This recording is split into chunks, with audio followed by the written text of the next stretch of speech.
지난주까지 약 55주간에 걸쳐서 예수 그리스도의 중보에 대한 그런 말씀을 나누었습니다.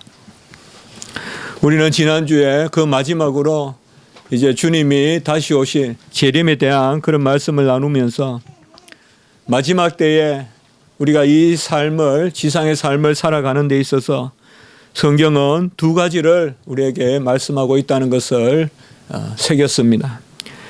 첫 번째, 종말의 삶을 살아갈 때는 무엇보다 사모하는 마음, 소망이 있어야 된다.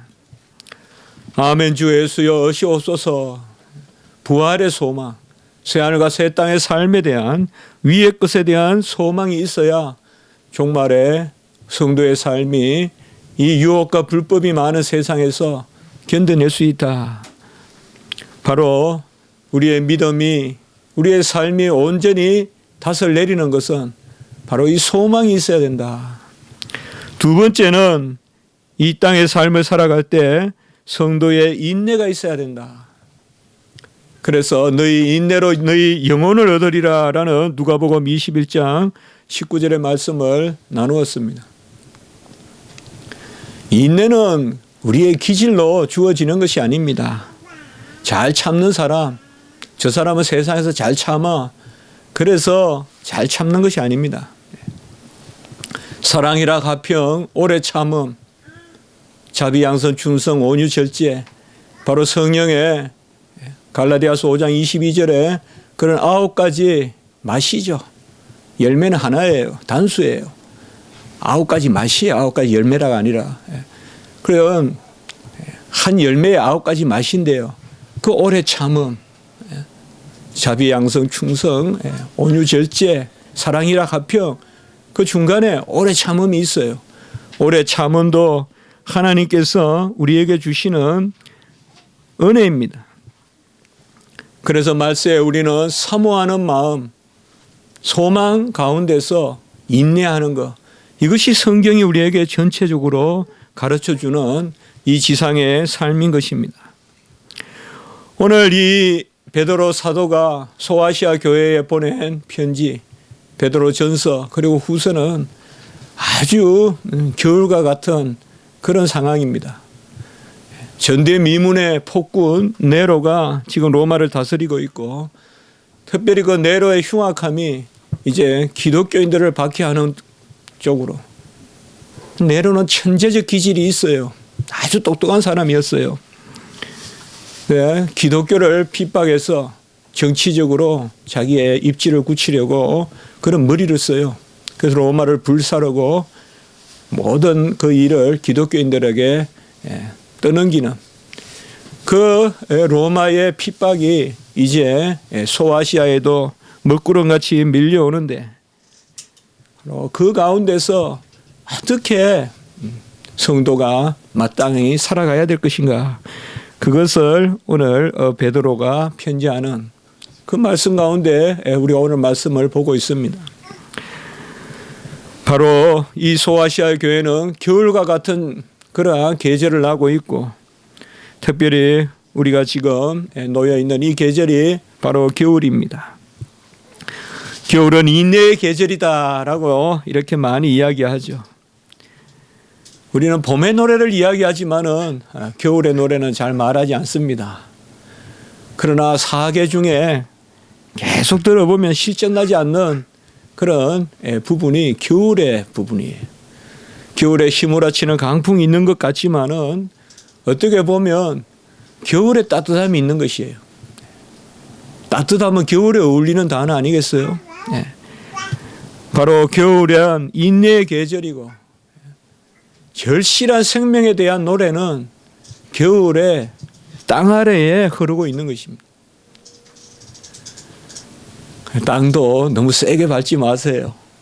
땅 속에 자는 짐승도 생각하고, 겨울에 아름다운 노래, 땅 속의 노래는 겨울에 흐릅니다. 우리는 봄과 여름에 그러한 화려한 날개짓은 생각하지만은 겨울에 이 준비는 많이 떠올리지 않습니다.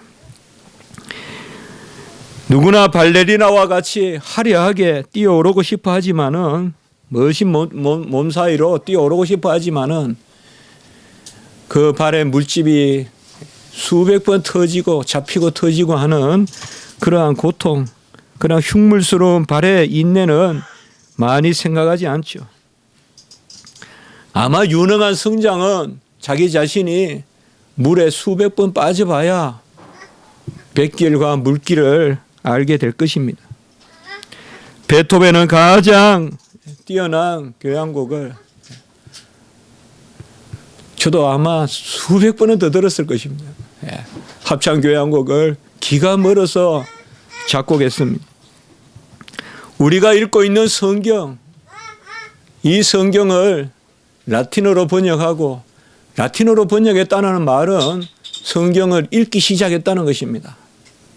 그 당시에 라틴어가 학문의 언어거든요. 그 제롬이 성경을 번역했습니다. 제가 이스라엘 들렸을 때 베들레헴에 가니까 예수 탄생교회가 있는데 다 우리 학생들이 지나가는데 제 눈에 라틴어가 눈에 띄어요. 그래서 너무 지금 구절을 까먹었는데 다시 찾을 수가 없어요. 제가 어디 메모해놨는데 꼼꼼히 다지고 왔었는데요. 너무 깊은 곳에 지금 제가 어디 넣어놔서 그래서 생각이 나는데요. 거기에 그래서 제가 학생들을 데리고 지하로 들어가 봤어요. 그 지하에 가니까 제롬이 성경 번역하던 곳이 있어요. 36년간 그 어두운 곳에서 제롬이 성경을 번역했어요. 촛불을 켜놓고. 그래서 거의 눈이 멀다시피 했어요. 우리가 성경을 그저 읽지만은 사실상 이러한 어려움들이, 노고들이 있었다는 것입니다. 겨울에 혹은 강야와 같은 그러한 40년의 나그네 길이 없었으면 이스라엘 백성은 결코 가나안의 즐거움을 맛보지 못했을 것입니다. 우리가 이러한 강야의 길을 가는데 어떻게 보면 이 땅은 겨울과 같은 길이라고 볼 수 있는데 누가 이 길에 길벗이 되어주고 우리를 감싸줄 것입니까? 우리가 찬송해 보면 고난 내 영혼 편히 쉴 곳과 풍랑이 일어도 안전한 포구, 풍랑이 일어도 안전한 포구가 우리에게 어디에 있을 것입니까? 우리는 올 한 해를 돌아보아 주님께서 여기까지 도우셨다, 에베네셀 하나님을 고백하지 않을 수가 없습니다. 에베네셀은 이스라엘이 전혀 병기가 준비되어 있지도 않고 사람들은 제일 물들어 있을 때, 그때 사무엘이 미스바에 모아서 물을 붓고 금식하면서 기도했어요. 그때 하나님이 그들의 기도를 들어주었어요. 금식하고 아마 백성들이 사무엘에게 기도를 쉬지 말라고 그렇게 부탁했어요. 사무엘은 끊임없이 기도를 했습니다. 그때 하나님께서 적들을 물리치는데 우레와 같은 소리로 적들을 물리쳤습니다. 이 소리가 이스라엘 백성들에게는 들리지 않았을 것입니다. 그러나 블레셋에게는 이 우레와 같은 소리가 들려서 그들을 어지럽게 하고, 이스라엘 백성은 아무것도 한 것이 없는데 블레셋이 도망을 갔습니다. 그래서 미스바와 센 사이에 돌로 기념을 하는 에베네셀, 여기까지 우리를 도우셨다. 아마 우리는 그저 한 해 편안하게 났다고 생각하고 별일 없었다고 생각할 것입니다. 혹은 어떤 일 한두 가지를 기억하면서 올해는 다사다난했다라고 말할 것입니다. 그러나 기억할 것은 많은 일 가운데 하나님께서 우레를 바라셔서 우리의 삶을 지키셨다는 것을 우리가 생각해야 할 것입니다. 우리는 듣지 못하지만은 마귀 사탄을, 적들을 물리치는 우레와 같은 소리로 가을 번개 후에 하늘을 가르듯이 찢듯이 울리는 그 우레와 같은 소리로 우리를 지켜주셨다는 것을 우리는 기억해야 될 것입니다. 우리가 이 광야의 삶을 살고 목마름이 있고 날뛰는 적들이 있고 잠시도 가만히 두지 아니하는 유혹이 많고 공기도 참으로 만만치 않은 그러한 이 땅의 삶을 어떻게 이겨나갈 것인가. 우리는 위의 것을 바라고 하나님이 우리에게 주신 상급을 헤아리고 예비된 멸류관을 소망하면서 하늘의 처소에 그 준비된 안온함과 그리고 하나님이 우리에게 약속하시는 그 멸류관을 기억할 때 우리가 이 땅의 고달픈 삶도 이겨낼 수 있는 것입니다. 어제 칭찬만 받았던 그러한 데살로니가 교인들, 믿음의 역사와 사랑의 수고가 있었고 이와 함께 소망의 인내가 있었다는 것을 우리는 기억해야 됩니다. 소망의 인내가 없이는 사랑의 역사가 나타나지 않고 사랑의 수고와 믿음의 역사가 나타나지 않습니다. 바로 소망과 인내, 이 두 가지가 성경에서 우리에게 말씀하신 것이라면 데살로니가 교인들에게는 소망의 인내가 있었다. 믿음의 역사와 사랑의 수고와 함께 소망의 인내가 있었다. 우리는 어찌 소망 가운데 인내할 수 있습니까? 깊은 지하에 빠진 사람이 어떻게 견뎌낼 수 있습니까? 아무 빛도 없는 깊은 수렁에 빠진 그러한 요셉이, 감옥에 빠진 요셉이 어떻게 견뎌낼 수가 있습니까? 우리가 알 곳은 아무리 깊은 갱도도 지옥은 아니라는 것입니다. 아무리 깊은 수렁도 그곳이 지옥은 아니라는 것입니다. 지옥은 더 이상 소망이 없는 곳입니다. 더 이상 돌이킬 수 없는 것입니다. 그러나 우리가 살아가는 이 인생의 터는 그곳이 아무리 험악하고 아무리 깊고 아무리 흑암이 짙다 해도 지옥은 아닙니다. 왜요? 그곳에는 소망이 있고 어떻게 보면 살아있는 것이 소망인 것입니다. 생명이 있는 것이 희망인 것입니다. 베드로전서 1장 3절에 보면 바로 사도 베드로는 산 소망이 있다라고 했어요. 우리를 거듭나게 하사 산 소망이 있게 하시고 살아있는 소망, 언제든 역사하는 소망이 우리 안에 있게 하시고 4절에 보면 썩지 아니하고 더럽지 아니하고 쇠하지 아니하는 유업을 있게 하신다라고 이렇게 말씀하고 있습니다. 썩지 아니하고 더럽지 아니하고 쇠하지 아니하는 유업을 있게 하시는 산 소망을 우리에게 주셨다는 것입니다. 소망은 이러한 하나님의 말씀에 대한 지식으로부터 생기는 것입니다. 하나님의 말씀을 우리가 받을 때 소망이 있습니다. 우리 주님께서 감난산에서 종말에 대한 말씀을 하셨죠. 마태복음 24장과 25장.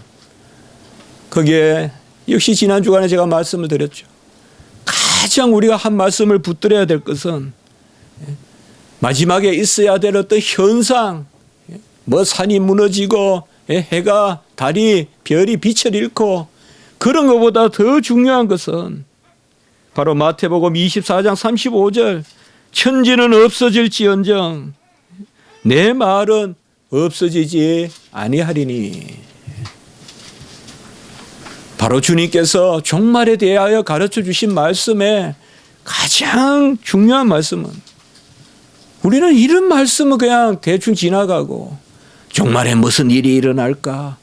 종말에 처치에 뭐 기근이 있다 그러고 지진이 있다 그러고 환란의 소식이 있다 그러고 유혹이 있다 그러고 이런 게 뭘까?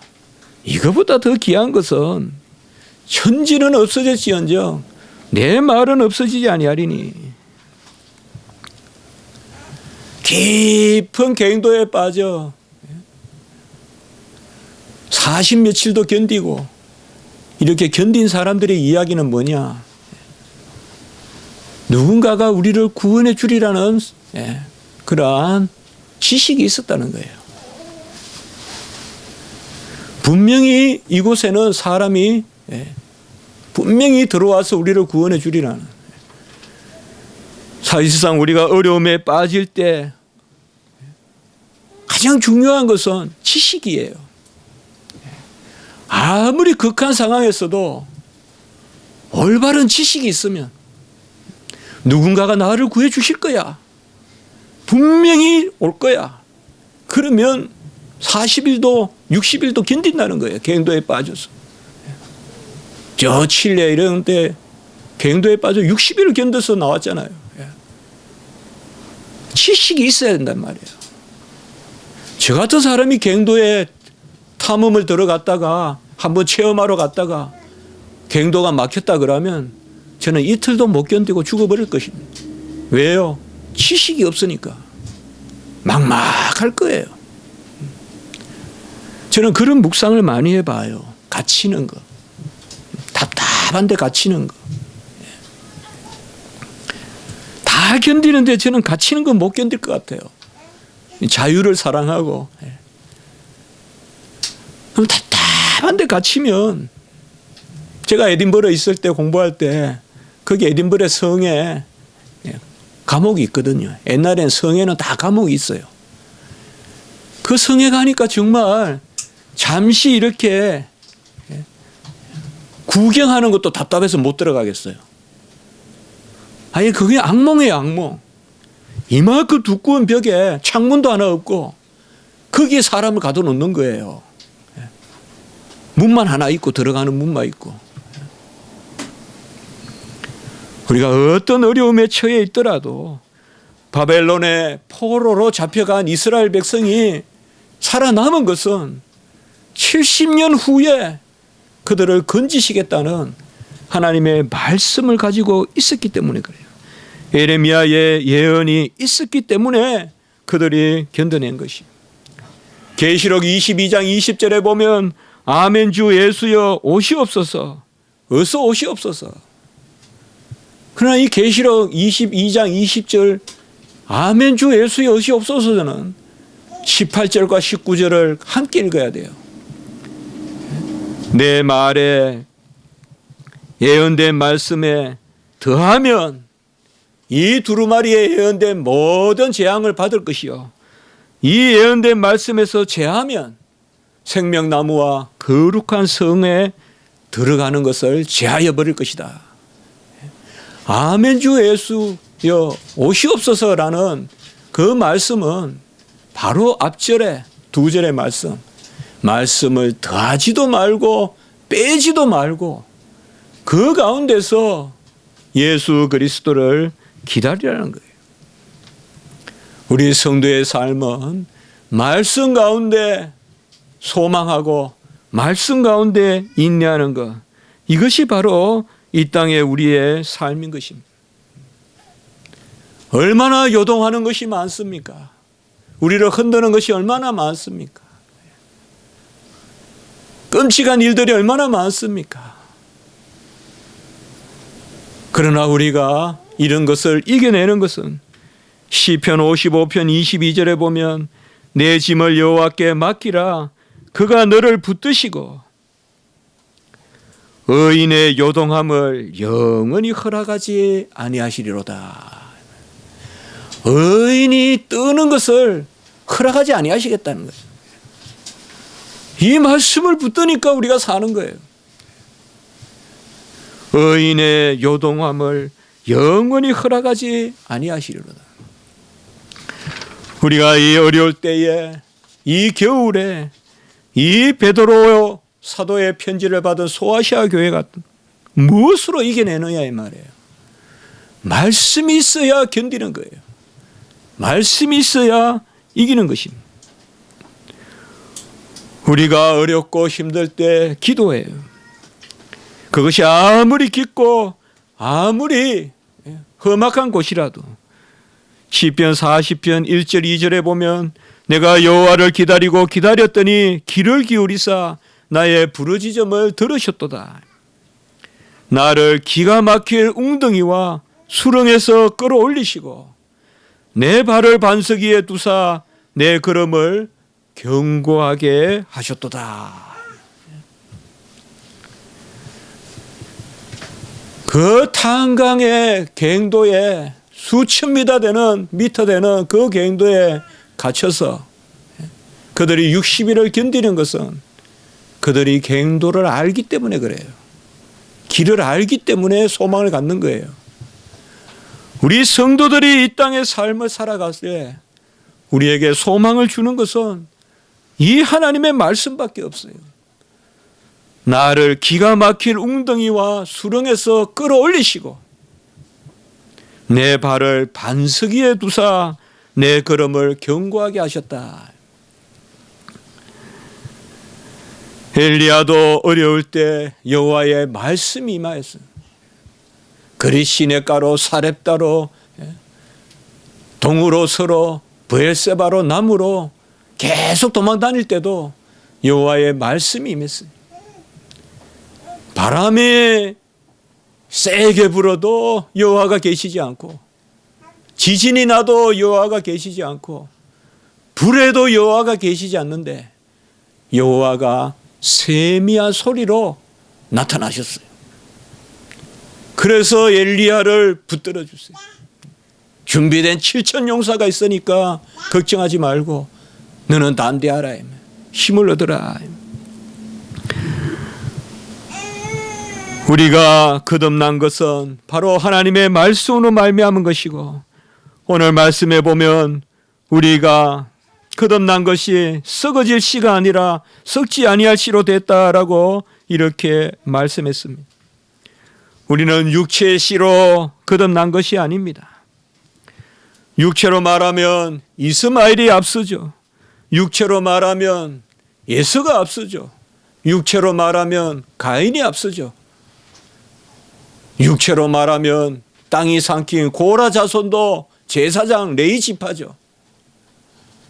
우리가 거듭난 것은 그 썩어질 육체로 난 것이 아니라 썩지 아니할 씨로 났다라고 오늘 말씀하고 있습니다. 썩지 아니할 씨로 났습니다. 어떤 경우에도 죽지 않습니다. 어떤 경우에도 굴하지 않습니다. 어떤 경우에도 열매를 맺습니다. 그 썩지 아니할 씨로 우리가 거듭난 것입니다. 이 썩지 아니할 씨는 바위라도 뚫고 들어가서 뿌리를 내리고 생명을 지키고 끝내는 열매를 맺는 끝내는 곳간에 들여지는 그 씨앗입니다. 썩어질 씨를 받아들여서 썩지 않게 자라게 할 옥토는 없습니다. 아무리 땅이 좋아도 썩어질 씨가 떨어지면 그 나무는 죽고 맙니다. 우리에게 떨어진 것이 썩지 아니할 씨인 것이에요. 썩지 아니할 씨가 떨어지면 불모지도 옥토로 바뀌는 거예요. 우리가 마태복음 13장의 옥토의 비유를 그 씨 뿌리는 비유를 우리가 옥토니까 말씀을 받았다고 생각하면 안 돼요, 여러분. 십자가에 달린 강도가 옥토라서 주님의 말씀을 받아서 구원받아서 나그네 갔겠어요? 떨어질 씨가 썩지 아니하는 씨기 때문에 그 씨가 떨어지면 옥토로 바꾸는 거예요. 흑암의 그라신과 흑암의 그 고라신과 흑암의 벳세다가 예수 그리스도의 말씀으로 옥토가 되듯이 말이에요. 우리가 거듭난 것은 우리가 옥토가 된 것이 아니라 썩지 아니할 씨가 우리에게 떨어지니까 우리가 여호와의 집에 사용되는 그릇이 되고 이전 것이 지나가고 새 것이 되고 썩지 아니할 씨가 떨어지니까 주님의 울타리에 머물고 주님은 우리의 목자가 되고 썩지 아니할 씨가 떨어지니까 우리가 양자의 영을 받아서 하나님을 아빠 아버지라 부르게 된 것입니다. 썩지 아니할 씨가 있기 때문에 우리는 올 한 해도 사시사철의 운행을 우리 안에서 목격한 것입니다. 봄날은 싹이 나고 여름에는 무성하고 가을에는 열매를 맺고 겨울에는 안식하는 이것이 이러한 영적인 부요함이 우리 안에 있는 것은 썩지 아니할 씨가 우리에게 떨어있는 이 썩지 아니할 씨가 뭐냐 이 말이에요. 오늘 23절에 보면 살아있고 항상 있는 하나님의 말씀이다. 같이 합니다. 살아있고 항상 있는 하나님의 말씀. 이게 바로 썩지 아니할 씨란 말이에요. 하나님의 말씀은 살아있는 말씀이에요. 히브리서 4장 12절에 하나님의 말씀은 살아있고 생명력이 있고 운동력이 있다. 옛날 성경에는 새 성경에는 우리가 번역에는 활력이 있다. 하나님의 말씀은 살아서 운동력이 있다. 하나님의 말씀은 살아계신 하나님의 말씀이기 때문에 생명의 말씀인 것입니다. 좌우의 날선 어떤 검보다도 예리해서 우리의 간절과 골수와 영과 혼을 찔러 쪼개기까지 하고 우리의 속 심사까지도 판단하는 것이 바로 하나님의 말씀이 황무지 같은 우리의 이 땅을 하나님의 말씀이 들어와서 기경하는 거예요. 여러분. 진짜 시골에서 보면 나무가 씨가 떨어져서 아주 박토인데 그 나무가 자라면서 그 땅이 기름지고 그 나무가 있으니까 풀도 자라고 그런 것을 많이 보게 돼요. 하나님의 말씀은 살아서 운동력이 있기 때문에 이 박토와 같은 영과 혼과 간절과 골수, 우리의 깊은 간절과 골수라도 우리의 내수라도 찔러 쪼개서 우리의 심사 깊은 것까지 판단해서 우리를 뒤엎어서 기경시켜준다 이 말이에요. 이 살아계신 말씀이 우리 안에 살며 기동하는 것이에요. 사도행전 17장 28절에요. 하나님의 말씀이 우리 안에 살며 기동한다 이 말이에요. 이 하나님의 말씀은 소멸하지 않는다 이 말이에요. 모든 육체는 풀과 같이 마르고 육체에 속한 영광도 꽃과 같이 떨어지나 주의 말씀은 세세토록 있다라고 오늘 24절에 말씀하고 있습니다. 하나님의 말씀은 영원합니다. 언제든 하나님의 말씀은 변개치 않습니다. 우리가 가장 급할 때, 가장 위급할 때 뛰어가면서라도 마음판에 새길 것은 하나님의 말씀 묵시입니다. 하박국 선지서에 나오지만 뛰어가면서도 묵시를 기록하고 우리가 그 말씀을 우리 안에 새겨야 됩니다. 말씀으로 천지가 지어졌기 때문에 말씀이 없으면 천지는 없어지는 것입니다. 곧 천지가 없어지기 전까지 말씀이 있습니다. 이 말은 말씀이 영원하다는 것입니다. 만물이 말씀으로 말미암아 지어졌고 만물이 말씀으로 운행되고 말씀으로 열매를 맺습니다. 말씀을 즐거워하셔요. 말씀을 준비하세요. 말씀을 묵상하세요. 어디 현상 보고 쫓아다니지 마세요. 저 산에 무슨 기적이 일어난다고 관심 갖지 마세요. 이미 말씀에 다 이루어졌어요. 천지는 없어지겠거니와 여호와의 말씀은 영원하다. 그게 주님께서 우리에게 주시는 말씀의 핵심인 것입니다. 믿음, 소망, 사랑이